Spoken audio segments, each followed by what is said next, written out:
Hey guys, Rick here from Oxford Electronics.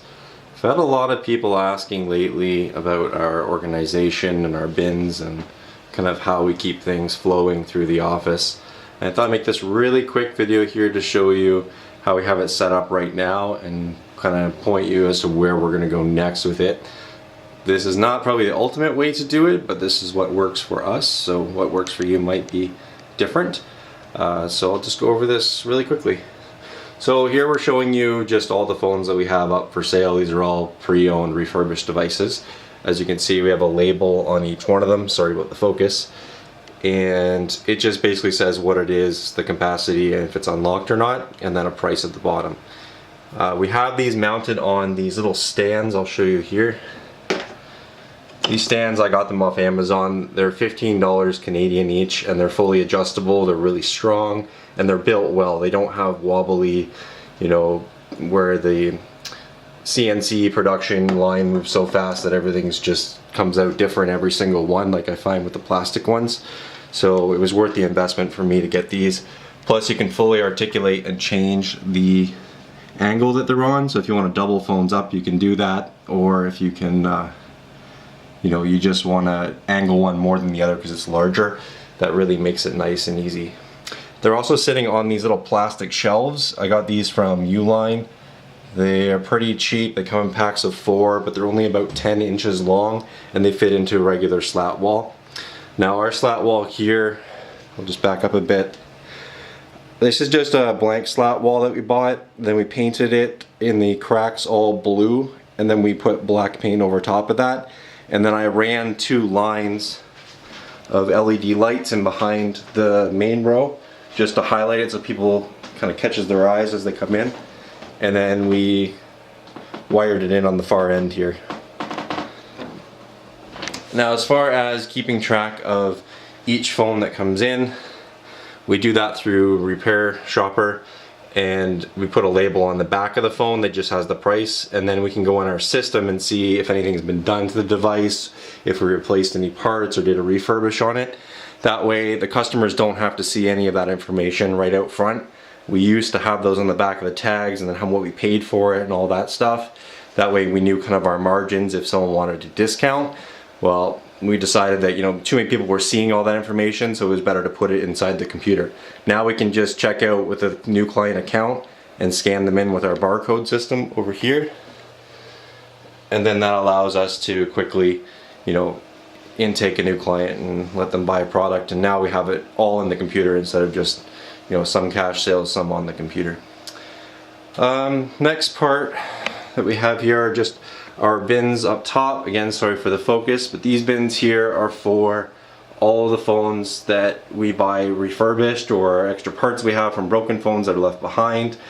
And there is 2 sets. We have some that are marked parts, and I know you're probably not going to be able to see this. I'll try to adjust the lens here. It's not going to let me.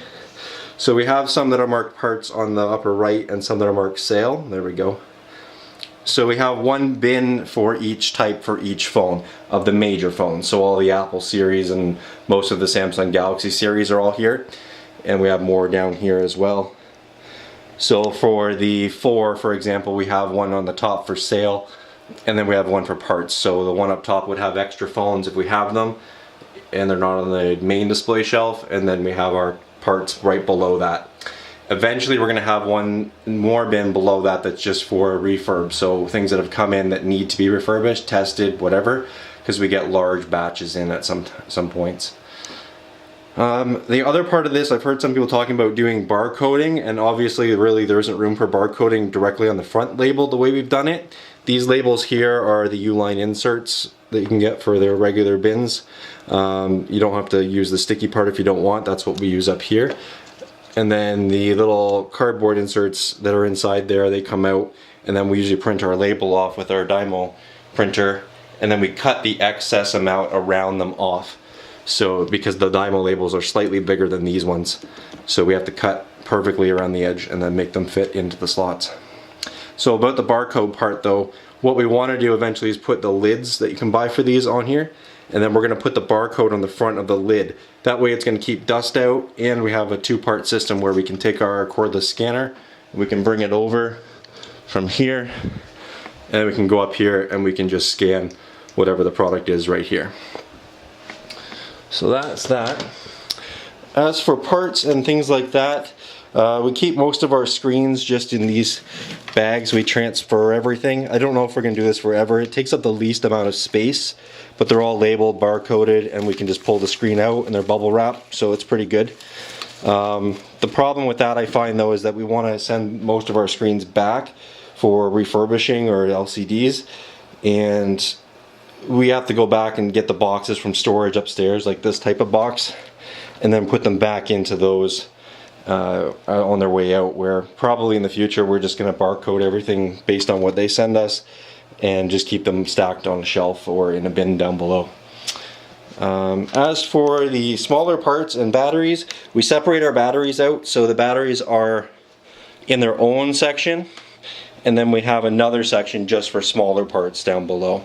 And I just find that works better because the batteries take up a lot of room, and it's easier to see your stock when you're going to check out. So we don't have barcodes on any of this yet, but again, we'll be doing it the same way. We're going to put all the barcodes on the top of the lids once we switch these out to larger bins, and then we can still scan these too. Right now I have scan bars on each product with pricing, but that's just, again, we're just doing more work than we need to right now to put that in place. And yeah, so far so good.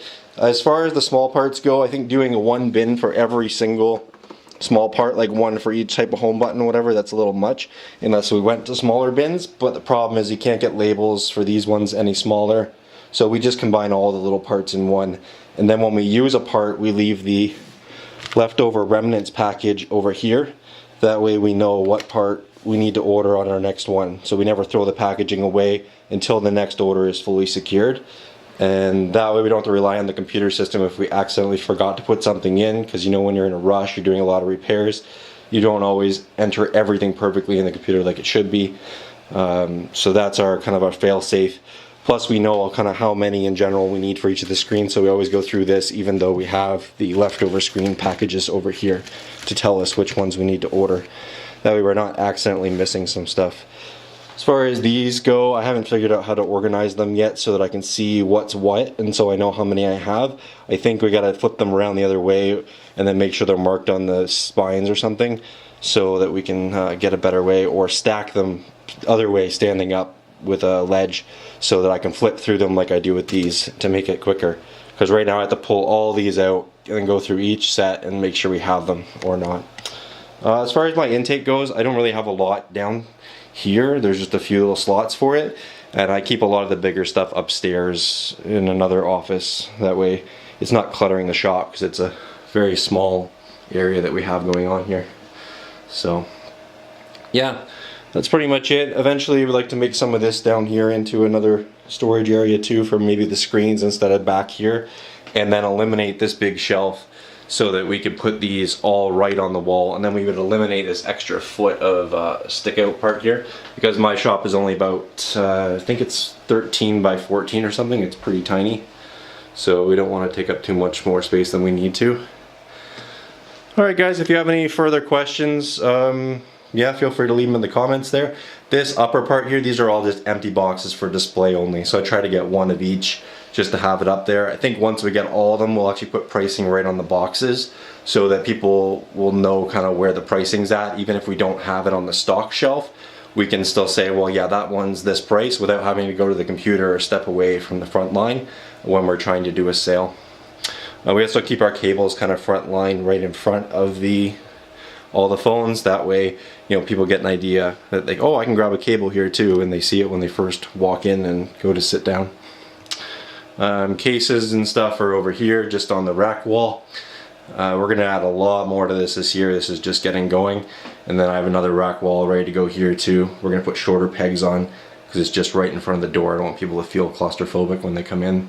And this is our Android display with our TV up top. Usually just says check out our Android, and then it's playing on this TV, and then a demo, and I can do it really quick.